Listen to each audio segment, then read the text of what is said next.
Nous commémorons la 60e année de la disparition physique du docteur Sir Omar Foulante Fanon, psychiatre d'origine martiniquaise, directeur de l'hôpital de Blida. Cet authentique militant a vite fait le choix de rejoindre le Front de libération nationale et de s'engager afin de mener le combat anticolonialiste aux côtés de ses frères et sœurs d'Algérie. Après avoir rejoint les bases de l'ALN, il se consacra au service de la Révolution. Fondateur du journal El Moudjahid et émissaire du GPRA auprès de la République du Ghana, du Dr Nkrumah, de la Guinée de Sékou Touré ou du Mali de Modibo Keïta, Fanon a su conjuguer sa fibre humaniste aux nécessités pratiques de la lutte émancipatrice. Aujourd'hui véritable monument de la pensée décoloniale et pilier des études postcoloniales, il rédigea la plupart de ses travaux au contact de la praxis révolutionnaire algérienne.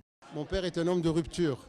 Il n'a pas attendu de voir comment les choses allaient évoluer favorablement, défavorablement. Il a démissionné de son poste de directeur de l'hôpital de Blida et il a rejoint l'ALN tout de suite. Les Damnés de la Terre, ouvrage phare et véritable manifeste de la libération, a été élaboré après l'observation du magnifique sursaut du peuple algérien, refusant de céder à la terreur contre-insurrectionnelle, ce qui se cristallisa un certain 11 décembre 1960 par un formidable élan populaire.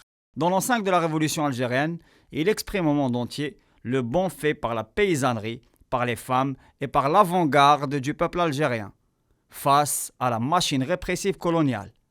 C'est ainsi que l'Algérie se dévoila et qu'elle se libéra, par un mouvement sans précédent, ouvrant la voie à tout un continent. Sir Omar est décédé le 6 décembre 1961 aux États-Unis.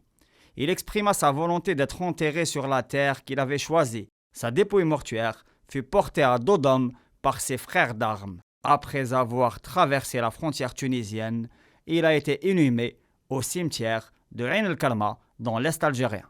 Ce citoyen qui a marqué son temps continue de forger les horizons de la pensée de la libération face à l'infamie des racismes et à la folie du colonialisme, toujours en cours. La pensée fanonienne demeure plus que jamais vive et Sir Omar se doit de figurer au panthéon de la nation comme élément important d'un horizon toujours en mouvement.